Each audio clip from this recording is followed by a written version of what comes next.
Welcome back, everybody, to the Popanimecomics Lounge, where I have with me professional wrestler, American fitness model, bodybuilder, and owner of SessionGirls.com, Jennifer Thomas. So, thank you for being on the podcast. Well, thank you for inviting me here to be on.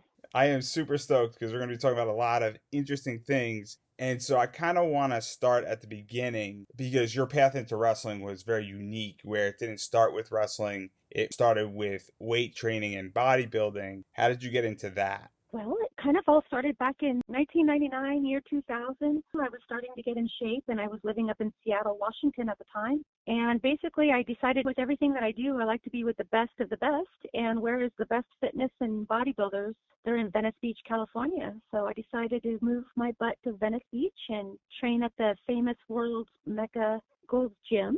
And that's where, I continued to do fitness and bodybuilding for a while. I had won many competitions on the amateur level and I wanted to go pro. But around that same time, I was getting a little burnt out, not really feeling it anymore as far as being on stage, flexing my muscles. And I was like lost in a sense. I didn't know what to do with myself because I've always been an athlete all my life and very proud of myself that I was able to make such a transformation in my body. And so it was very important that I stayed in shape. But how do I make a living staying in shape? And I ran into Chris Bell, and he has a documentary called Bigger, Stronger, Faster, and his whole family's in the wrestling scene. And then I was introduced to Luther Reigns and Mark Henry in the gym, and I had no idea who they were because I never really followed pro wrestling, but they kind of planted the seed. They're like, Jennifer, you have an amazing look, amazing body. You should try it. So I started to go to UPW, which was ran by Rick Bassman at the time, and that's where John Cena started and The Miz, and it was awesome. I got to start my wrestling journey with the best, and I didn't think it was going to be so difficult. I thought it was fake, like everybody else telling me, but you know what? I really learned quickly that pro wrestling is not fake. You're getting slammed for real. You're getting hit for real. Not like an intentional real hit, of course, but you know what I mean. So you have to condition your body to be abused, and for 6 weeks I was crying literally after every single class because it was so hard for me. But I forced myself to stick with it because there was something about this sport. I don't know what it was. My goal, of course, was, okay, I'm going to give it my all. I'm not liking it right now. It's very painful. I want to quit. I'm getting whiplash all the time. I'm getting the wind knocked out of me all the time. This is not pleasant for me. But like I said, something told me to just stick to it, stick to it, stick to it. And Rick Bassman threw me in front of WWE, and I got my tryouts with WWE. And that's when Shelly Martinez and Melina were trying out. So I remember training with them and being with them at the tryout. So that's my pro wrestling. And then I moved over to Arizona and started training with Navajo Warrior for a while. And then I fell in love with my wrestling instructor. Navajo Warrior was one of the instructors. So no, I did not fall in love with him, but I fell in love with the other wrestling instructor in Arizona. His name was Jack Bull. He ended up getting a WWE contract, and we both went together to Atlanta and trained at Deep South Wrestling with Bill DeMott, and then went to Kentucky with Al Snow and Danny Davis. And again, kind of just went with the path that the universe was taking me on and trained with top WWE. CM Punk was there, Beth Phoenix was there, Mickey James was there, Paul Heyman was there. And I got to really establish a lot of great relationships with people and work on practicing on what I love, which was wrestling, and hopefully getting in with WWE. And when they decided to move to Tampa, I decided to go back home. I did not go to Tampa with them. I spent 2 years in Kentucky with them and decided to move back to Seattle for a little bit. And then from Seattle, I ended up moving back to LA. So everything kind of went into a full circle. And here I am. I'm not with WWE, but I continue to go to WWE shows. I'm one of their extras when they're in Los Angeles or Las Vegas. And I'm still in close contact with all the people that I used to train with, and I still feel like they're family to me. But my main focus with wrestling now is the mixed wrestling, and the mixed wrestling scene came around the same time the pro wrestling did. When I was doing the pro wrestling, I was introduced into session wrestling, where basically women can wrestle men and get paid for it. And I found it quite fascinating. I'm like, for real? And do lift and carry, which, you pick up a guy and you do squats with them. And I'm like, people will pay for that? For real? And I thought it was pretty strange at first. And then I went and did my very first session, and it was amazing. It was so awesome because the guy loved being put in a headlock, and I loved giving it, and I was able to overpower him. And I'm talking about overpower him for real. This isn't fantasy stuff. I was really able to dominate him. And that was such an empowering feeling for me. And so I'm like, well, this is really cool. This is like me getting paid to do my homework. I would go to pro wrestling class, learn holds, and then basically go do sessions and learn how to do them for real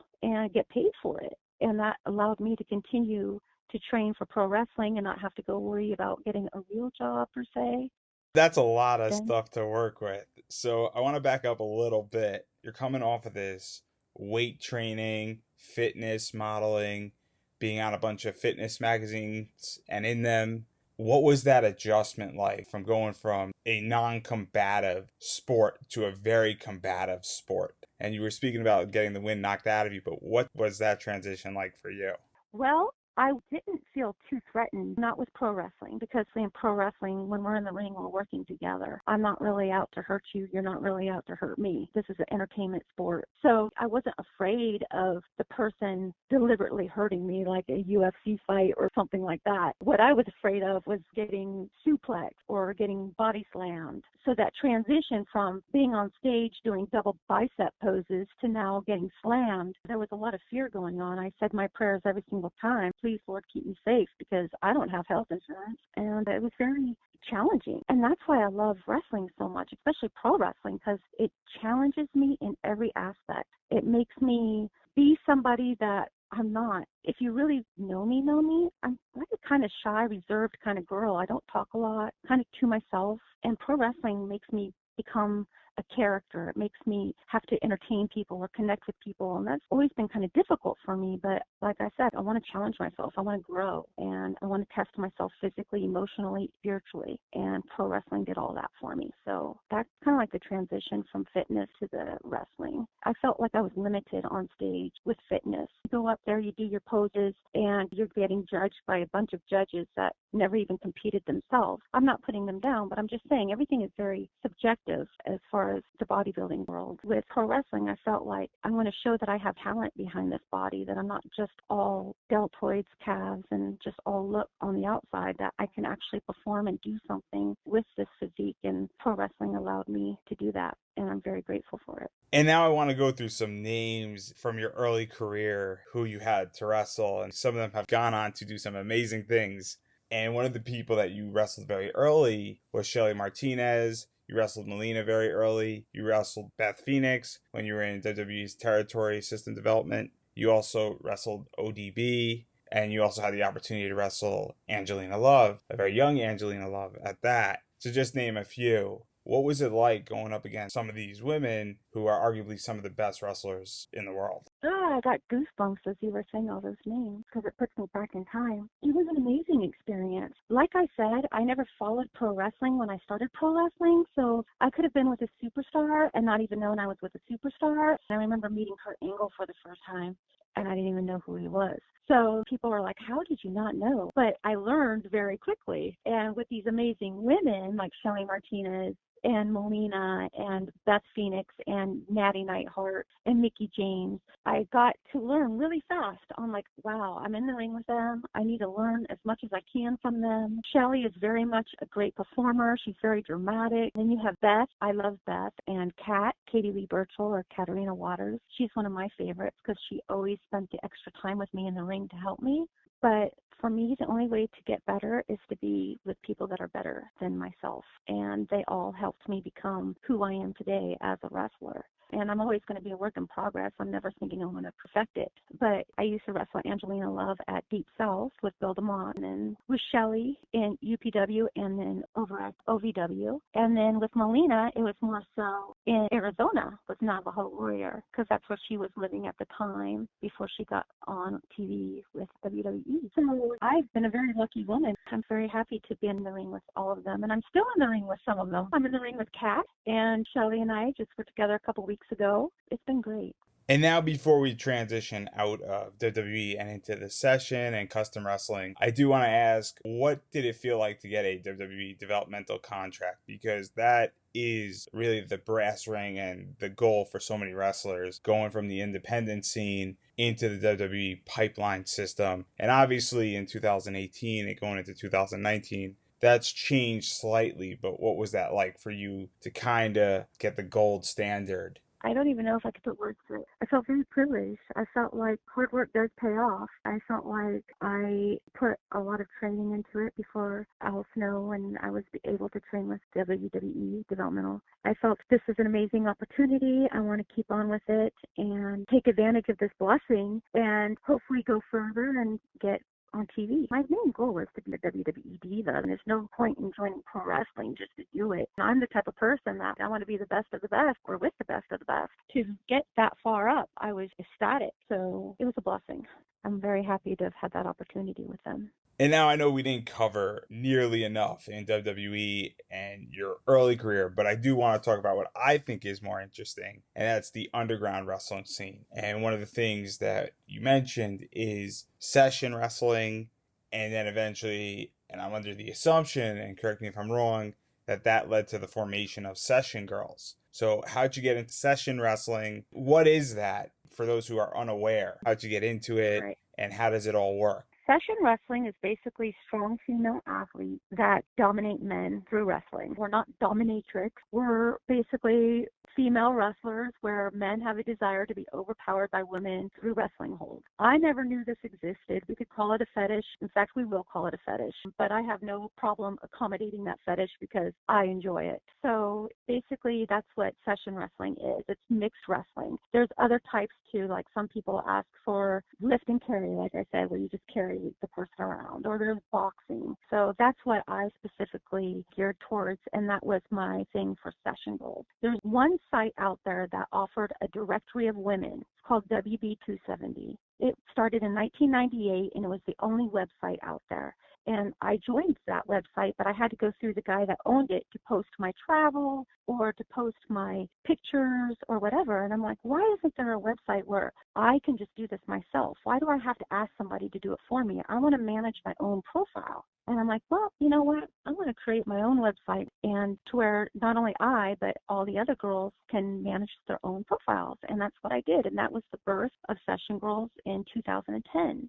And it has grown immensely. And now there's only two sites in the whole entire world that accommodate mixed wrestling, and that's WPT70 and Session Girls. And I'm happy that I'm able to create something that has become huge and that helps many women, female athletes, make a living from doing what they love to do. That's what session wrestling is. It's more underground. It's not mainstream. It's taboo. People frown upon it. I'm sitting in a plane and I'm talking to somebody. Oh, you're a wrestler. I say more the pro wrestling end. I don't say, oh, I meet men privately and I wrestle in a bikini with them and make them tap out. People don't understand it. And in fact, I think that's one of the reasons with WWE where that didn't move forward was because why am I going to hide something that I'm not ashamed of doing? I'm not ashamed of doing custom videos. And you hire me to do the script? Why would I say no to that? I'm wrestling. I'm doing exactly what I'd be doing at a show, but instead I'm doing it in a warehouse somewhere, and there's only 3 people in the building instead of 3,000, and I'm getting paid very good money to do it. I don't know why that's frowned upon, but it seemed to me, especially back then when I was at OVW, that that was frowned upon by WWE. So I felt like, is it for sure that we don't want to use Jennifer anymore because we heard she does custom videos? That's not definite, but that was what you heard. And I don't want to say I had to choose, but, well, you know what? I'm still doing what I love to do, and it's wrestling,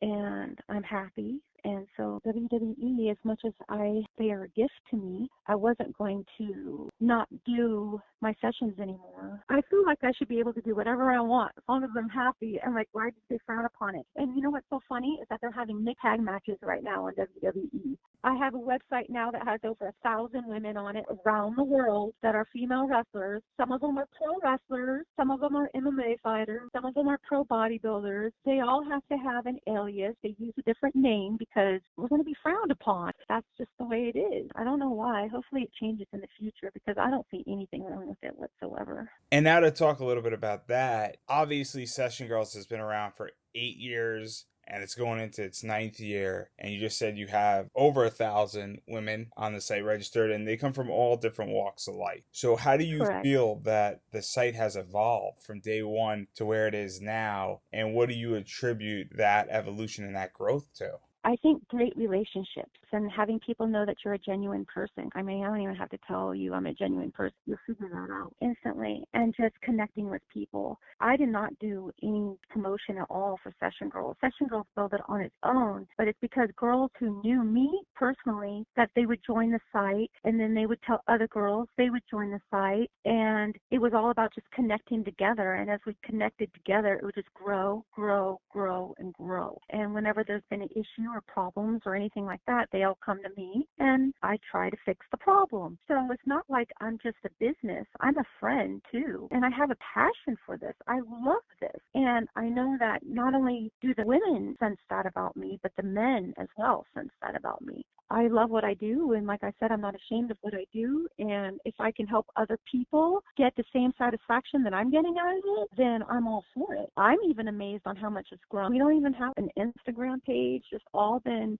just the recruitment of girls recruiting other girls. So I'm very grateful for that. We all work together, and everything is ran by men, but I'm the only woman that has this type of website, like a directory, and where men can find women to wrestle them. So I don't know how many women exactly listen to my podcast, but I know there are women who want to become wrestlers. And it seems that this is one way how to do it. How do people register, and what accolades or what requirements do they need to join Session Girls besides being a woman? Right now, there's been a few women that you can kind of tell where like, do you really wrestle? What are you really doing here? And so I've actually bumped up my requirements for joining the website, but you need to have references like who is referring you to the site. Is it another session girl? Because that's always very helpful. We want the real deal stuff because there are girls out there that just want to make the quick dollar, quick money. They don't even really know what they're doing, but thankfully they kind of don't really stick around in the business that long because people figure out that they really don't know what they're doing and they're not legit. But for women, Session Girls isn't about teaching you how to wrestle. Session Girls is about making money because you already know how to wrestle. So they would go to the website and join and register and send a picture, proof of identity, because we've had a lot of fake profiles lately, and that's really frustrating. And then giving me references if they have some and what kind of training that they've had. But we have boxing, like girls that are boxers. So do they need to have a wrestling background to be on Session Girls? No, because we offer boxing sessions, so they can just provide boxing. Or power lifters, they can do lift and carry. So not everybody has to know wrestling specifically, but they have to be somewhat trained in some kind of sport to where they can offer a session when a guy is asking for it. And now I want to shift away from Session Girls to talk about custom wrestling, which is another way people can make money. It's predominantly dominated by women at the moment, with very few men in it. So I want to talk about what is custom wrestling. For those who are unaware, what is that? Obviously, I spoke with Allie Parker, who you know, and she explained it, but I'm curious what your definition is, for starters, so everybody's on the same page. Custom wrestling is basically creating videos that are based upon a script that was given to us, like an order. I want Jennifer Thomas to wrestle Allie Parker, and I want it to be a complete squash match. I want Jennifer to dominate Allie with headlocks and a bunch of head scissors, and I want the finish to be a rear naked choke, and Allie passes out, and you do a victory pose over her, and that's it. That's basically what a custom video is. It's a script that we're doing for somebody. And I've done customs with ODB. I've done customs with Tracy Brooks. I've done customs with Angelina Love and with Shelly Martinez as well. And she started back doing customs again, and I'm so excited for her. So that's what custom wrestling is. Now, I'm not putting down pro wrestling at all, but there's been times where we've driven 6 hours from home to do a 10-minute match for $25 and driven back home. A custom video, we do a 10-minute match 15 minutes away from our house, and we get paid approximately $125 for a 10-minute match. So there's so much more money opportunity, I feel, than the pro wrestling. But I understand with pro wrestling, you're paying your dues, you're working your way up. And I get that, and I totally respect it. And I've done it plenty of times where even to this day, I still go do a pro wrestling show for $25 or $50, knowing very well that I can get paid much more doing it somewhere else privately. But because I love pro wrestling so much still, and it's part of my heart, not everything is about money. Custom videos is just doing a scripted match, and Allie Parker has done very well with those because she started her own promotion called Las Vegas Customs. And one of the cool things about custom wrestling is that it's attracting some of the top indie stars. Shotzi Blackheart has been involved in that. Cheerleader Melissa. We mentioned Allie Parker. Amber O'Neil has done them. Joey Ryan has done some stuff in it. So, what do you think about the fact that it's attracting all this top indie talent? And there's been WWE superstars who have done that, as well as Zelina Vega has been involved in custom wrestling. So, how do you feel that it offers you the opportunity, as well as others, to wrestle some of the top indie stars? Well, you know what's so funny is that back when I was in OVW, a lot of the girls that I trained with, none of them would do custom videos. That was like a no-no. You just didn't do it. I don't care how much money it gave you, you just didn't do it. And I'm like, but why? Why won't you do a custom video? You would be doing it in the ring for practice anyways. And it's so funny how it's evolved because now everybody is doing it. Cheerleader Melissa is doing custom videos now, where she never used to before. It's just very interesting, and to be with, the top indie girls. I just appreciate being in the ring, period. I don't look at what wrestler is, who's the top wrestler. I appreciate their talent. I appreciate their time in the business, and I just love the fact that we're working together and we're able to make money doing what we love together. So I've never really thought about it like, oh, I'm in the ring right now with so-and-so. I've never been that way. I just kind of look at it as like we're both equals. We're both attempting to do the same thing, and that's making a life for ourselves doing what we love. And now we have to talk about this, but custom wrestling, it can get out of hand as people can send in a crazy script. They could ask you to do something that you don't feel comfortable with. I hate to bring up Allie, but she won't do certain things in a match where she doesn't feel comfortable with. So where do you draw your lines with custom wrestling? I don't do anything that shows any nudity. I feel uncomfortable with men's bumping and grinding, and it's more fetish, sexual kind of thing. I feel uncomfortable doing that. I've done it a couple times, and I didn't like the feeling of it. It just didn't feel right for me. Sometimes I'll ask for like a pin where your face sitting on a girl, and I don't mind that as long as it's just like for a couple seconds. But if you're like keeping your ass on my face for like more than a minute, I'm having a problem with it because it's no longer more of a wrestling move. Because if it was, I'd have had your ass off my face in seconds. They do ask for certain things that I'm like, no, I'm not into like crotch grabbing. Can't we just keep this clean, like PG-13? And those are the ones that I gravitate to the most. And like I said, I have done a couple where I'm like, there's a little bit too much of bronco busting or too much this and that. But you have the right to say yes or no to it. We have a lot of foot people, like people want to see like the feet in the face or tickle wrestling. I don't mind doing tickle wrestling, putting people in holes and tickling them. They're kind of fun. And now custom wrestling has been distributed in a variety of ways. How do you distribute your custom wrestling? Because they have the potential to generate passive income. Well, most of the time, my custom wrestling is I get hired by companies. They get to sell a video. But Session Girls is now offering a clip store in each profile. So, for example, Allie Parker, you go to her profile on Session Girls. She has videos up in her profile that you can buy, and I'll be able to keep a percentage of what she sells. So that's a way of me able to monetizing the site and for her to make money and I to make money, and it's a win-win scenario. Same thing with Jezebel, with Santino Brothers, the wrestling school in Los Angeles. She has a profile up on Session Girls. She sells videos in her profile. That's where we kind of sell our videos that we do on our own that no one has hired us. And we can also put them on a site called Clips for Sale. Now, Clips for Sale is a very fetishy porn type of website, but you can have your own wrestling store within their website, and they generate huge amounts of traffic. So you're going to make the most money on Clips for Sale because they have the most traffic. So a lot of girls will sell their custom videos on that website. And now we're a bit pressed for time, so I do want to transition one more time. And you might know this wrestler, you may not, but I'm wondering what your feelings is on Jenny Bloody Valentine. I feel bad for her. You know what she's capable of doing, but they're just not giving her the opportunity to showcase it. Thankfully, Jenny Bloody Valentine has a great attitude about it. We all know it's entertainment, but if it was not entertainment, there would be a lot more blood on the mats. Let's just say that. And now, if you were to give commentary on her last three matches, starting with Riley Nuclear Norris, what would you say that match was? If you were commentating, I would be like, what the hell? I would say this is bullshit. How are you doing a cage fight and a stand-up knockout is not legal? I don't get it. I thought that was a bunch of baloney, and that was really, really, really frustrating, and I got suspended for that. But why? Like UFC, like could you imagine if they said, oh, sorry, you hit somebody in the face standing up, it's illegal? I don't even know if I can do commentary on that just because I get so flustered thinking about it.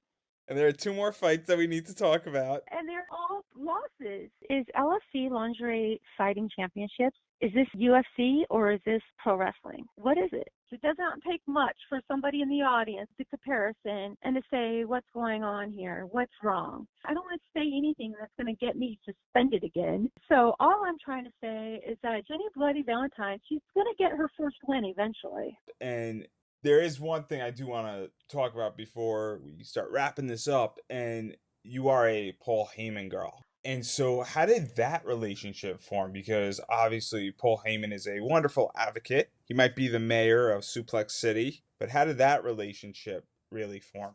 Well, when I was at OVW, he became like a mentor for me. And we've always stayed in contact after I left OVW. And we've always stayed really good friends throughout all these years. And a couple of years ago, he called me up and he's like, "Hey, Jen, what are you doing?" And I'm like, "Nothing. I'm just getting done with volunteering because I used to volunteer at a church." And he's like, "How about you fly to Vegas?" And I'm like, "Huh?" He goes, "Fly to Vegas. You're going to be a Paul Heyman girl." And I'm like, "Really?" He goes, "Yep." He goes, "I'll get you your airline ticket and we're going to have you out here and we're going to shoot you." So I jumped on a plane, like I think that night or the next day, flew to Vegas and became a Paul Heyman girl and got to do the whole shoot and stuff. And it was amazing. And it was so nice to see Paul again, of course, because it had been years since I've seen him. And then recently this year, he called me up and says, "Jen, what are you doing?" And I'm like, "Nothing." Why? He goes, "How about you be a line producer for me?" And I'm like, "What?" He goes, "A line producer." I'm like, "What are you talking about?" He goes, "Don't even worry about it. I'll teach you how to do it." He goes, "You up for it?" And I'm like, "Yes, I'm up for it. I'll do it." So this summer, I got to go back out there and not only be one of the models for Paul Heyman, but also work behind the scenes as well. He's going to be in my life for a lifetime. I just know it. And he's given me opportunities and he's always helped me along the way. And we have a relationship that goes outside of pro wrestling and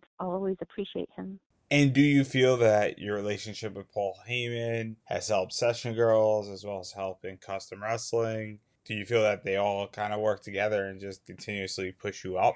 I think everything just fell into place. I feel like there's an element to everything. I'm like every slice of the pie. So my pro wrestling, Paul Heyman has been great for me for the pro wrestling stuff. He's been great as far as just being there for me, and I just stick with my pro wrestling with him. But they all tie in together no matter what. Just the fact that I have relationships with the top people in every aspect of the wrestling world, and that definitely helps for everything. And it's not like I searched for that. They just established and they evolved. So I am so happy with where I'm at. If I was to die tomorrow, I'm happy with the life that I have lived. I have no regrets whatsoever. I've lived my life. I've done everything that I've wanted to do. I've never followed the rules of society and been told you can't do this or you shouldn't be doing this. No, I followed my heart. And it doesn't mean that everything comes easy when you follow your heart. No, it's actually more difficult, I think. But it's very, very rewarding and it's worth taking the risk.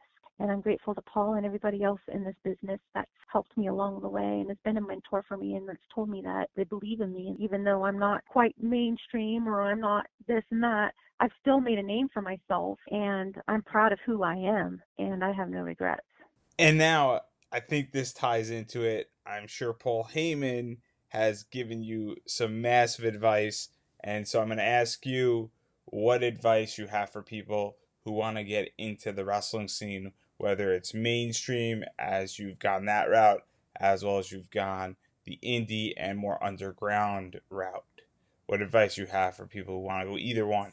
My advice would be if you want to do something, do it, but do it for the right reasons. Don't do it because, oh, this is going to make me famous or, oh, this is going to make me rich. Do it because it fulfills you. It gives you a feeling of accomplishment. It makes you grow. It challenges you. Let the fame and let the money and everything just be a byproduct of what you do. Don't make it the purpose of why you're. So my advice is go for it. Do what you want to do and make sure to give it a chance. You're going to want to quit in the beginning. Nothing is easy when you first start it, but each day just do your best. Do the best that you can do, even if it's the shit. If you did the best and it was the shit, that's okay. It's going to get better, I promise you. It took me 3 months to freaking learn a freaking arm drag. An arm drag took me 3 months. But yeah, so stick with it, be consistent, and be passionate. And if you do that, you'll be on a road to success. It may not take you the direction of what you were expecting it to take you, but it'll take you to success. I promise you. You just have to do everything with passion, love, and consistency. And then finally, And I know it feels like we went on a journey here from the beginning of your career all the way to where it is right Yes. now. But I would like to give you an opportunity to promote yourself. Do you have a Facebook, Twitter, website, Instagram? So yeah, I'm Jennifer Thomas. I'm a wrestler. So my Instagram is Wrestle Jennifer Thomas. My Facebook is Wrestle Jennifer Thomas, and my Twitter is The Real Jen Thomas. And Paul Heyman actually gave that to me. And since you are the owner of Session Girls, where can people find you on Session Girls? There is a search bar, and you just type in Jennifer Thomas, and right then and there, my profile will pop up. So yeah, and then you'll see not just me, but hundreds and hundreds of amazing women out there that wrestle or do boxing or do MMA or do powerlifting or do bodybuilding. It's such a mix of great women on that website. So if you're going to search for me, I feel no insult whatsoever if you go search for others, because I'm all about opportunities for everybody. As always, thank you for listening to this week's episode of the podcast, and we can be found on iTunes, SoundCloud, and Stitch Radio, and anywhere else where you listen to your podcasts. And while you wait for next week's episode, you can definitely check us out at popanimecomics.com for articles relating to anime, comics, and pop culture, as well as give us a follow on Twitter at popanimecomics, as well as like our Facebook page, Pop Anime Comics. And until next week, everybody, have a wonderful week.